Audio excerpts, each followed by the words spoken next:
TRP போட்டித் தேர்வு மாணவர்கள் அனைவருக்கும் மனமார்ந்த வாழ்த்துக்களும் பாராட்டுகளும். நாம் இந்த வகுப்பில் உமன் ரைட் கேரக்டர் என்று கொடுக்கப்பட்டுள்ள தலைப்பை பற்றி பார்க்கலாம் நண்பர்களே. அதாவது பிஇஓ பாடத்திற்கான பயிற்சி வகுப்புகளை பார்த்து வருகிறோம். அதன் அடிப்படையில் ஏற்கனவே சில வகுப்புகளை பார்த்து இருக்கிறோம். பார்க்காதவர்கள் நம்முடைய யூடியூப் சேனலிலும் டெலிகிராம் சேனலிலும் பதிவேற்றம் செய்யப்பட்டுள்ளது, பாருங்கள் நண்பர்களே. அதன் தொடர்ச்சியாக இந்த வகுப்பில் ஹியூமன் ரைட் கேரக்டர், அதாவது மனித உரிமையின் பண்புகள் என்பதை பற்றி பார்க்கலாம் நண்பர்களே. அதாவது உங்கள் பாடத்திட்டத்தில் ஹியூமன் ரைட் கேரக்டர் என்று கொடுத்திருக்கிறார்கள். அப்படி என்றால் national woman right commission, state woman right commission என்று இரண்டு இருக்கிறது நண்பர்களே. அதை பற்றி முழுமையாக பார்த்தால் இந்த தலைப்பானது நிறைவு பெற்றுவிடும். அதாவது மனித உரிமையின் பண்பு நலங்கள் என்று கொடுத்திருக்கிறார்கள். நாம் அதை சற்று விரிவாக பார்க்கலாம். அதாவது தேசிய அளவில் என்னென்ன இருக்கிறது, மாநில அளவில் என்னென்ன இருக்கிறது என்ற இரண்டு விவரங்களையும் முழுமையாக பார்த்து விடுவோம் நண்பர்களே. அப்போதுதான் கேள்விகள் எப்படி கேட்டாலும் நம்மால் பதிலளிக்க முடியும். எனவே அந்த விரிவாக பார்க்கலாம். இந்த வகுப்பில் நேஷனல் உமன் ரைட் கமிஷன், அதாவது தேசிய மனித உரிமை ஆணையம் என்பது பற்றிய அனைத்து விவரங்களையும் பார்த்து விடலாம். அடுத்த வகுப்பில் ஸ்டேட் உமன் ரைட் கமிஷன், அதாவது மாநில மனித உரிமை ஆணையம் என்பதை பற்றிய விவரங்களை பார்க்கலாம். இந்த இரண்டு தலைப்புகளை முழுமையாக பார்த்துவிட்டால் அந்த பாடத்திட்டத்தில் கொடுக்கப்பட்டுள்ள உமன் ரைட் கேரக்டர் என்ற தலைப்பானது நிறைவு பெற்றுவிடும் நண்பர்களே. எனவே இப்பொழுது நாம் நேஷனல் உமன் ரைட் கமிஷன், அதாவது தேசிய மனித உரிமை ஆணையம் என்பதை பற்றிய விவரங்களை பார்க்கலாம் நண்பர்களே. உங்களுடைய அதாவது பிஇஓ தேர்வுக்கான பாடத்திட்டத்தில் கொடுக்கப்பட்டுள்ள ஒவ்வொரு வார்த்தையும் விடாமல் முழுமையாக கவர் செய்து வருகிறோம் நண்பர்களே. இதுவரை நடந்து முடிந்த வகுப்புகளை கேட்டு பாருங்கள், உங்களுக்கே புரியும். ஒரு வார்த்தை கூட விடாமல் தொடர்ச்சியாக உங்கள் பாடத்திட்டத்தில் உள்ளதுபடி கவர் செய்து வருகிறோம். ஏனென்றால் எந்த கேள்வி கேட்டாலும் நம்முடைய பயிற்சி வகுப்பிலிருந்து மாணவர்கள் பதிலளிக்க வேண்டும் என்ற ஒரு உன்னதமான நோக்கத்திற்காக பாடத்திட்டத்தில் உள்ள ஒவ்வொரு வரிகளையும் முழுமையாக தொகுத்து உங்களுக்கு கொடுக்கிறோம் நண்பர்களை. கேட்டு பயன்பெறுங்கள். உங்களுடைய நண்பர்களுக்கும் ஷேர் செய்யுங்கள், அவர்களும் பயன்பெறட்டும். இப்போது நேஷனல் உமன் ரைட் கமிஷன், அதாவது தேசிய மனித உரிமை ஆணையம் என்பது பற்றிய A to Z விவரங்களை பார்த்து விடலாம் நண்பர்களே. கேள்விகள் இதை தாண்டி கேட்பதற்கு வாய்ப்பில்லை. ஏனென்றால் அனைத்து விவரங்களையும் தொகுத்து உங்களுக்கு கொடுக்கிறேன். நிதானமாக கேட்டு பயன்பெறுங்கள் நண்பர்களே. இப்பொழுது இந்த தேசிய மனித உரிமை ஆணையம் எப்போது தோற்றுவிக்கப்பட்டது என்று பார்த்தால் 1993, அதாவது 1993ஆம் ஆண்டு தேசிய மனித உரிமை ஆணையம் தோற்றுவிக்கப்பட்டது நண்பர்களே. இதனுடைய தலைமையகம், அதாவது ஹெட் குவார்ட்டர்ஸ் என்று சொல்லும்போது டெல்லியில் தான் இதனுடைய தலைமையகம் இருக்கிறது. அந்தந்த மாநிலங்களில் அதற்கான பிரிவுகள், அதாவது பிரான்ச் என்று சொல்லக்கூடிய பிரிவுகள் இருக்கிறது. இதனுடைய தலைநகரம் ஹெட் குவார்ட்டர்ஸ் என்று பார்த்தால் டெல்லி நண்பர்களே. தோற்றுவிக்கப்பட்டது 1993, தலைமையகம் டெல்லி. இது எந்த சட்டத்தின்படி தோற்றுவிக்கப்பட்டது என்று கேட்பார்கள். Protection of human right act 1993, அதாவது மனித உரிமை பாதுகாப்பு சட்டம் 1993 அப்போது இயற்றப்பட்ட மனித உரிமை பாதுகாப்பு சட்டத்தின்படி இந்த தேசிய மனித உரிமை ஆணையமானது தோற்றுவிக்கப்பட்டது நண்பர்களே. அதாவது ஒரு அமைப்பை ஏற்படுத்துவதற்கு முன்பாக சட்டங்கள் இயற்ற வேண்டும். அதன்படி 1993ஆம் ஆண்டு ஏற்படுத்தப்பட்ட மனித உரிமை பாதுகாப்பு சட்டத்தின்படி இந்த தேசிய மனித உரிமை ஆணையமானது ஏற்படுத்தப்பட்டுள்ளது. இது பாராளுமன்றத்தால் தோற்றுவிக்கப்பட்டது நண்பர்களே. இது நான் கான்ஸ்டிடியூஷனல் பாடி, அதாவது அரசியல் அமைப்பு சார்ந்த அமைப்பு கிடையாது. இது ஒரு தன்னிச்சையான அமைப்பு. அதாவது non constitutional body. National woman right commission is a non constitutional பாடி. இது அரசியலமைப்பு சார்ந்த அமைப்பு கிடையாது. இது ஒரு தன்னிச்சையான அமைப்பு நண்பர்களே. இது பாராளுமன்றத்தால் நிறுவப்பட்டது. அதாவது மனித உரிமை பாதுகாப்பு சட்டத்தின் மூலம் தோற்றுவிக்கப்பட்டு பாராளுமன்றத்தால் நிறுவப்பட்டது நண்பர்களே. இதை தெளிவாக புரிந்து கொள்ளுங்கள். எந்த சட்டத்தின்படி ஏற்படுத்தப்பட்டது என்று கேட்பார்கள். மனித உரிமை பாதுகாப்பு சட்டம் 1993. எதால் நிறுவப்பட்டது என்று கேட்பார்கள். பாராளுமன்றத்தால் இந்த தேசிய மனித உரிமை ஆணையமானது அமைக்கப்பட்டது அல்லது நிறுவப்பட்டது. இது ஒரு நான் கான்ஸ்டியூஷனல் பாடி. அதாவது அரசியலமைப்பு சார்ந்த அமைப்பு கிடையாது. ஒரு தன்னிச்சையான ஒரு அமைப்பு. அதுபோக இது 5 உறுப்பினர்களையும் ஒரு தலைவரையும் கொண்டிருக்கும் நண்பர்களே. அதாவது மல்டி மெம்பர் பாடி. 5 உறுப்பினர்கள், 5 மெம்பர்ஸ் ப்ளஸ் ஒரு சேர்மன். சேர்மன் அதாவது தலைவர் என்று சொல்லக்கூடிய ஒரு சேர்மன் இருக்கிறார். அவரோடு 5 உறுப்பினர்களை கொண்டதுதான் இந்த தேசிய மனித உரிமை ஆணையம். இதனுடைய தலைவரானவர் ஓய்வு பெற்ற உச்ச நீதிமன்ற தலைமை நீதிபதியாக இருப்பார் நண்பர்களே. எப்போதும் தேசிய மனித உரிமை ஆணையத்தின் தலைவர் ஓய்வு பெற்ற உச்ச நீதிமன்றத்தின் தலைமை நீதிபதியாக இருப்பார். இந்த கேள்வியும் கேட்கலாம் நண்பர்களே. தேசிய மனித உரிமை ஆணையத்தின் தலைவராக இருப்பவர் யார் என்று கேட்பார்கள். ஓய்வு பெற்ற உச்ச நீதிமன்ற தலைமை நீதிபதி.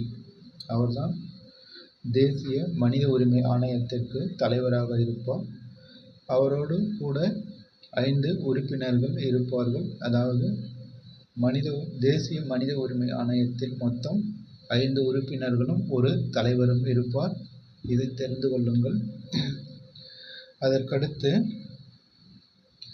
இந்த உறுப்பினர்களை தேர்ந்தெடுப்பதற்காக ஒரு குழுவானது அமைக்கப்படும் நண்பர்களே. அதாவது தேசிய மனித உரிமை ஆணையத்தினுடைய தலைவர் மற்றும் உறுப்பினர்களை தேர்ந்தெடுப்பதற்கு தனியாக ஒரு குழுவானது நியமிக்கப்படும். அந்த குழுவின் பரிந்துரையின் அடிப்படையில் தான் இந்த உறுப்பினர்கள் குடியரசுத் தலைவரால் நியமிக்கப்படுவார் நண்பர்களே. இந்த தேசிய மனித உரிமை ஆணையத்தின் உறுப்பினர்களை நியமிப்பவர் குடியரசுத் தலைவர். Appointed by president. அதாவது தேசிய மனித உரிமை ஆணையத்தின் உறுப்பினர்களை நியமிப்பவர் யார் என்று கேட்பார்கள். குடியரசுத் தலைவர். அதற்கடுத்து அந்த உறுப்பினர்களை தேர்ந்தெடுப்பதற்கான குழுவில் மொத்தம் 6 உறுப்பினர்கள் இருப்பார்கள் நண்பர்களே. அதாவது 6 மெம்பர் கமிட்டி என்று சொல்லுவார்கள். அந்த குழுவில் 6 உறுப்பினர்கள் இருப்பார்கள். அந்த 6 உறுப்பினர் அடங்கிய குழுதான் இந்த தேசிய மனித உரிமை ஆணையத்தின் உறுப்பினர்கள் மற்றும் தலைவரை பரிந்துரை செய்கிறது. பரிந்துரை செய்து குடியரசுத் தலைவருக்கு அனுப்பும். குடியரசுத் தலைவர் தான் அந்த உறுப்பினர்களையும் தலைவர்களையும் நியமனம் செய்கிறார். அதாவது national woman right commission member and chairman appointed by president of India. தேசிய மனித உரிமை ஆணையத்தின் உறுப்பினர்கள் மற்றும் தலைவர்களை நியமிப்பவர் குடியரசுத் தலைவர். இப்பொழுது அந்த குழுவில் உள்ள 6 உறுப்பினர்கள் யார் யார் என்பதை பற்றி பார்த்து விடலாம் நண்பர்களே. இந்த தலைப்பில் இருந்து தான் பெரும்பாலும் கேள்விகள் இப்பொழுது கேட்கிறார்கள். அதாவது தேசிய மனித உரிமை ஆணையத்தின் உறுப்பினர்கள் மற்றும் தலைவரை நியமிக்கக்கூடிய குழுவில் எந்தெந்த உறுப்பினர்கள் இடம்பெறுகிறார்கள் என்று டிஎன்பிசியில் பலமுறை கேட்டு இருக்கிறார்கள். எனவே டிஆர்பி தேர்விலும் அது வரும் என்று நினைக்கிறேன் நண்பர்களே. எனவே அந்த 6 உறுப்பினர்கள் யார் யார் என்பதை பற்றி பார்த்து விடலாம். இதிலிருந்து கேள்விகள் வரும் நண்பர்களே, புரிந்து கொள்ளுங்கள். அதாவது 6 மெம்பர் கமிட்டி என்று அழைப்பார்கள். அந்த 6 உறுப்பினர்கள் யார் யார் என்பதை பார்க்கலாம். முதலாவதாக பிரைம் மினிஸ்டர். இவர்தான் அந்த 6 மெம்பர் குழுவிற்கான தலைவராகவும் செயல்படுகிறார். அதாவது head of the committee prime minister. அடுத்து ஸ்பீக்கர் ஆஃப் த லோக்சபா அதாவது மக்களவையின் சபாநாயகர். மூன்றாவது டெபுட்டி சேர்மன் ஆஃப் ராஜ்யசபா அதாவது ராஜ்யசபாவினுடைய துணைத் தலைவர். ராஜ்யசபாவினுடைய தலைவர் வரமாட்டார் நண்பர்களே, ஏனென்றால் அவர் துணை குடியரசுத் தலைவராக செயல்படுவார்.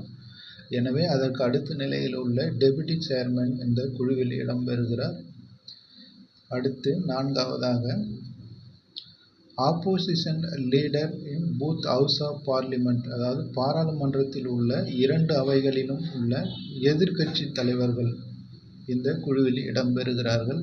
விரிவாக சொல்ல வேண்டுமானால் அதாவது உங்களுக்கு புரியும்படி சொல்ல வேண்டுமானால் மக்களவையில் உள்ள எதிர்க்கட்சி தலைவர், மாநிலங்களவை அதாவது ராஜ்யசபா என்று சொல்லக்கூடிய மாநிலங்களவையில் உள்ள எதிர்க்கட்சி தலைவர் இந்த 2 உறுப்பினர்களும் இந்த குழுவில் இடம்பெறுகிறார்கள். அதுபோக ஆறாவதாக ஹோம் மினிஸ்டர் ஆஃப் இந்தியா அதாவது சென்ட்ரல் கவர்மெண்ட் என்று சொல்லக்கூடிய மத்திய அரசின் உள்துறை மந்திரியும் இந்த குழுவில் இடம்பெறுகிறார் நண்பர்களே. இந்த 6 உறுப்பினர்கள் தான் தேசிய மனித உரிமை ஆணையத்தின் உறுப்பினர்கள் மற்றும் தலைவரை தேர்ந்தெடுக்கிறார்கள். இவர்கள் தேர்ந்தெடுத்த நபர்களை குடியரசுத் தலைவருக்கு பரிந்துரைப்பார்கள். குடியரசுத் தலைவர் ஆய்வுக்கு பின் அவர்கள் உறுப்பினர்களாகவும் தலைவராகவும் நியமிக்கப்படுவார். திரும்பவும் இந்த 6 மெம்பர் கமிட்டியில் உள்ள உறுப்பினர்களை பார்க்கலாம். ஏனென்றால் இதிலிருந்து தான் கேள்விகள் இப்பொழுது வருகிறது.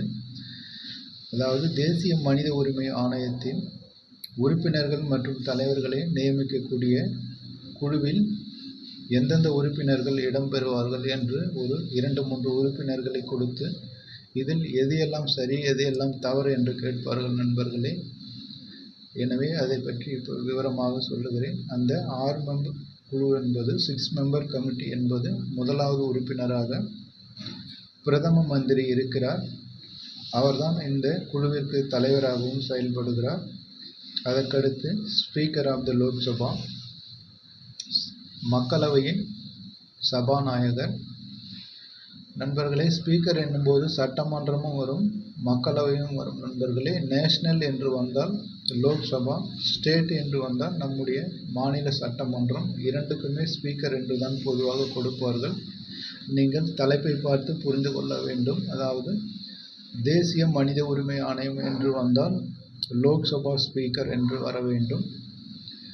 இங்கு ஸ்டேட் உமன் ரைட் கமிஷன் என்று வந்தால் ஸ்பீக்கர் ஆஃப் லெஜிஸ்லேட்டிவ் அசம்பிளி என்று வரும். அதாவது சட்டமன்றத்தின் சபாநாயகர் என்று வரும் நண்பர்களே. இரண்டுக்குமான வித்தியாசங்களை புரிந்து கொள்ளுங்கள். ஆனால் பொதுவாக ஸ்பீக்கர் என்று கொடுத்தார்கள் நீங்கள் கவனமாக செயல்பட வேண்டும். அதற்கடுத்து மூன்றாவது உறுப்பினராக டெபுட்டி சேர்மன் ஆஃப் ராஜ்யசபா அதாவது மாநிலங்களவை என்று சொல்லக்கூடிய ராஜ்யசபாவின் துணைத் தலைவர் இதில் உறுப்பினராக இருக்கிறார். ராஜ்யசபாவின் தலைவர் தான் குடியரசு துணைத் தலைவராக செயல்படுகிறார் நண்பர்களே. எனவே அவர் இந்த குழுவில் இடம்பெறவில்லை. அதற்கு அடுத்த நிலையில் உள்ள துணைத் தலைவர் இந்த குழுவில் இடம்பெறுகிறார். அதுபோக opposition leader in both house of parliament அதாவது பாராளுமன்றத்தில் உள்ள 2 அவைகளிலும் உள்ள எதிர்க்கட்சி தலைவர்கள். அதாவது உங்களுக்கு புரியும்படி சொல்லுகிறேன். லோக்சபா மற்றும் ராஜ்யசபா என்று சொல்லக்கூடிய 2 அவைகளிலும் உள்ள ஆப்போசிஷன் லீடர் அதாவது எதிர்க்கட்சி தலைவர் இந்த குழுவில் இடம்பெறுகிறார்கள். அதாவது மக்களவையின் எதிர்க்கட்சி தலைவரும் மாநிலங்களவையின் எதிர்க்கட்சி தலைவரும் இந்த குழுவில் இடம்பெறுகிறார். அதாவது இன்னும் உங்களுக்கு புரியும்படி சொல்ல வேண்டுமானால் நம்முடைய சட்டமன்றத்தில் இப்போது ஆளுங்கட்சியாக திரு மு.க. ஸ்டாலினுடைய அமைச்சரவை இருக்கிறது. அதனுடைய எதிர்க்கட்சியாக திரு இபிஎஸ் என்று சொல்லக்கூடிய பழனிசாமி அவர்கள் இருக்கிறார். அந்த பழனிசாமி ஆனவர் இந்த மனித உரிமை ஆணையத்தின் அதாவது மாநில மனித உரிமை ஆணையத்தின் உறுப்பினராக செயல்படுவார் நண்பர்களே. அதுபோலத்தான் மத்தியிலும் ஒவ்வொரு அவைக்கும் ஒரு எதிர்க்கட்சி தலைவர் இருப்பார். அவர்கள் 2 பேரும் அதாவது மக்களவை எதிர்க்கட்சி தலைவரும் மாநிலங்களவையின் எதிர்க்கட்சி தலைவரும் இந்த மனித உரிமை ஆணைய உறுப்பினர்களை தேர்ந்தெடுக்கக்கூடிய குழுவில் இருக்கிறார்கள். அதுபோக 6வதாக ஹோம் மினிஸ்டர் ஆஃப் இந்தியா அல்லது சென்ட்ரல் கவர்மெண்ட் மத்திய அரசாங்கத்தின் உள்துறை மந்திரி அல்லது இந்தியாவின் உள்துறை மந்திரி இந்த குழுவில் இடம்பெறுகிறார். இந்த 6 பேர் முக்கியமானவர்கள் நண்பர்களே. தேர்வில் இதிலிருந்து கேட்பார்கள், புரிந்து கொள்ளுங்கள். இந்த 6 நபர் அடங்கிய குழுதான் அந்த தேசிய மனித உரிமை ஆணையத்தின் உறுப்பினர்களை தேர்ந்தெடுக்கிறது. தேர்ந்தெடுத்து குடியரசுத் தலைவருக்கு பரிந்துரைப்பார்கள். அவர் சில ஆய்வுகளுக்கு பின் அவர்களை உறுப்பினராக நியமிக்கிறார். அதாவது appointed by the president of India. இதுவும் கேட்பார்கள் நண்பர்களே. குடியரசுத் தலைவர் தான் தேசிய மனித உரிமை ஆணையத்தின் உறுப்பினர்களை நியமிக்கிறார். அதற்கடுத்து இவர்கள் 3 ஆண்டு பதவிக்காலம் அல்லது 70 வயது வரை இந்த பதவியில் தொடர முடியும் நண்பர்களே. இதுவும் கேட்கக்கூடிய கேள்வி. தேசிய மனித உரிமை ஆணையத்தின் உறுப்பினர்கள் எத்தனை வயது வரை பதவியில் இருக்கலாம் என்று கேட்பார்கள். 70 வயது வரை பதவியில் இருக்கலாம். அவருடைய பதவி காலமானது 3 ஆண்டு காலத்துக்கு நியமிக்கப்படுகிறார்கள் நண்பர்களே. 3 years until they attain the age of 17 years. அதாவது பதவி காலம் என்று கேட்டால் 3 ஆண்டுகள். எத்தனை வயது என்று கேட்டால் 70 வயது வரை அவர்கள் இந்த பதவியில் இருக்கலாம். அதற்கடுத்து முக்கியமான கேள்வி, தேசிய மனித உரிமை ஆணையத்தின் உறுப்பினர்கள் மீண்டும் தேர்ந்தெடுக்கப்படுவதற்கான உரிமை இருக்கிறதா என்று கேட்பார்கள். அதாவது தே ஆர் ரீஅப்பாயின்மெண்ட் எலிஜிபிள், அதாவது மறுநியமனம் செய்வதற்கான தகுதியை பெறுகிறார்கள் நண்பர்களே. ஒரு தலைவர் மற்றும் உறுப்பினர்கள் அவருடைய 3 ஆண்டுகள் அல்லது 70 வயது வரை இருக்கலாம் என்று பார்த்தோம். ஆனால் 70 வயதுக்கு குறைவாக ஒருத்தர் 3 ஆண்டு காலம் பதவி வகித்து விட்டால் மீண்டும் அவர்கள் விருப்பப்பட்டால் மறு நியமனம் செய்வதற்கும் வாய்ப்பு இருக்கிறது. இதுவும் டிஎன்பிசியில் பலமுறை கேட்டிருக்கிறார்கள். அதாவது தேசிய மனித உரிமை ஆணையத்தின் உறுப்பினர்கள் மற்றும் தலைவர்களை மறு நியமனம் செய்ய முடியுமா என்று கேட்பார்கள். கண்டிப்பாக மறு நியமனத்திற்கு அவர்கள் தகுதி பெறுகிறார்கள். They are eligible for reappointment. மறுமுறை நியமிக்கப்படுவதற்கான வாய்ப்பு இருக்கிறது நண்பர்களே. புரிந்து கொள்ளுங்கள். அதற்கடுத்து முக்கியமான கேள்வி, they are removable only by president. இந்த உறுப்பினர்களை நியமிப்பவர் குடியரசுத் தலைவர் என்று பார்த்தோம். அதே போல இந்த உறுப்பினர்களை நீக்குவதும் குடியரசுத் தலைவர் தான் நண்பர்களே. அதாவது ரிமூவ் ஒன்லி பிரசிடென்ட், அதாவது இந்தியாவினுடைய குடியரசுத் தலைவரால் மட்டுமே இந்த தேசிய மனித உரிமை ஆணையத்தின் உறுப்பினர்களை பதவியில் இருந்து நீக்க முடியும். இதையும் தெரிந்து கொள்ளுங்கள் நண்பர்களே. இதுவும் கேட்டாலும் கேட்பார்கள். அதாவது தேசிய மனித உரிமை ஆணையத்தின் உறுப்பினர்களை நீக்கக்கூடிய அதிகாரம் யாருக்கு உண்டு என்று கேட்பார்கள். குடியரசுத் தலைவருக்கு மட்டுமே உண்டு. நியமிப்பதும் அவர்தான், நீக்குவதும் அவர்தான் நண்பர்களே. ஆனால் மாநிலத்துக்கு வரும்போது இது வேறுபடும். அதை அடுத்த வகுப்பில் பார்க்கலாம். இந்த வகுப்பில் இந்த தகவல்களை முழுமையாக புரிந்து கொள்ளுங்கள். இதை தாண்டி கேள்விகள் கேட்பதற்கு வாய்ப்பில்லை நண்பர்களே. அனைத்து விவரங்களையும் பார்த்து இருக்கிறோம். நிதானமாக கேட்டு புரிந்து கொள்ளுங்கள். அதுபோக இந்த தேசிய மனித உரிமையானது ஈக்குவல் டு சிவில் கோர்ட், அதாவது உரிமையியல் நீதிமன்றத்துக்கு இணையான ஒரு அமைப்பு நண்பர்களே.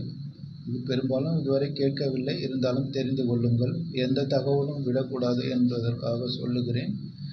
அதாவது தேசிய மனித உரிமை ஆணையமானது ஈக்குவல் டு, அதாவது national woman right commission is equal to civil court. Civil என்றால் உரிமையியல் நீதிமன்றத்திற்கு இணையான ஒரு அமைப்பு தான் நண்பர்களே இந்த தேசிய மனித உரிமை ஆணையம். அதாவது நீதிமன்றங்களில் 2 வகை இருக்கிறது, civil court and criminal court என்று. கிரிமினல் கோர்ட் என்பது குற்றவியல் வழக்குகள் சார்ந்த தொடர்பானது.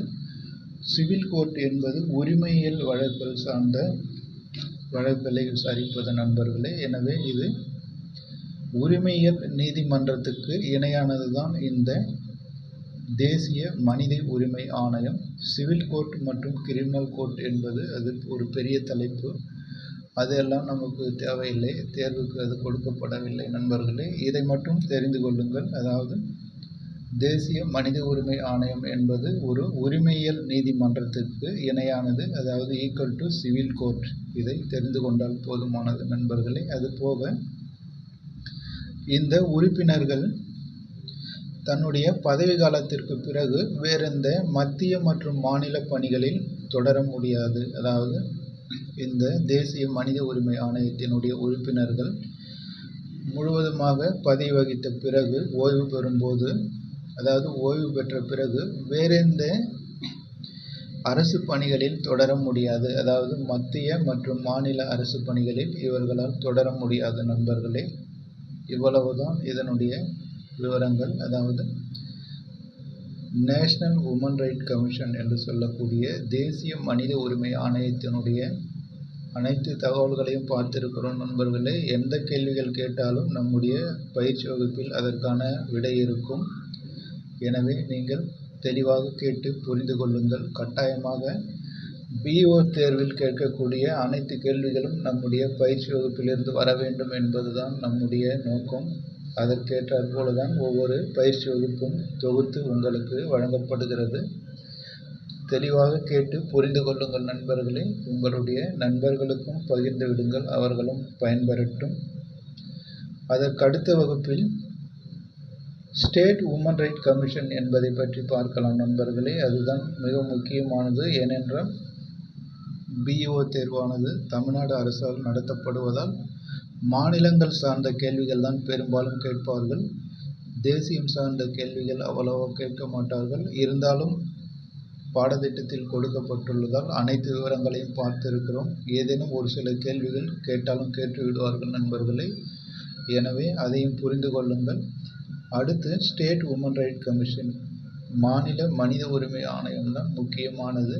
அதை அடுத்த வகுப்பில் பார்க்கலாம் நண்பர்களே. ஏனென்றால் வீடியோவானது அதிகமாக நேரம் இருந்தால் உங்களால் நினைவில் வைத்துக் கொள்ள முடியாது, கேட்பதற்கும் சிரமமாக இருக்கும். எனவே ஒவ்வொரு தலைப்பாக முழுமையாக பார்க்கலாம். அடுத்த வகுப்பில் இந்த மாநில மனித உரிமை ஆணையம் என்பதை பற்றிய முழுமையான விவரங்களை பார்க்கலாம் நண்பர்களே. நீங்கள் அனைவரும் போட்டித் தேர்வில் வெற்றி பெற்று வட்டார கல்வி அலுவலராக வேண்டும் என்று மனமாற வாழ்த்துகிறேன் நண்பர்களே. நன்றி. அடுத்து வரும் வீடியோவில் சந்திக்கலாம்.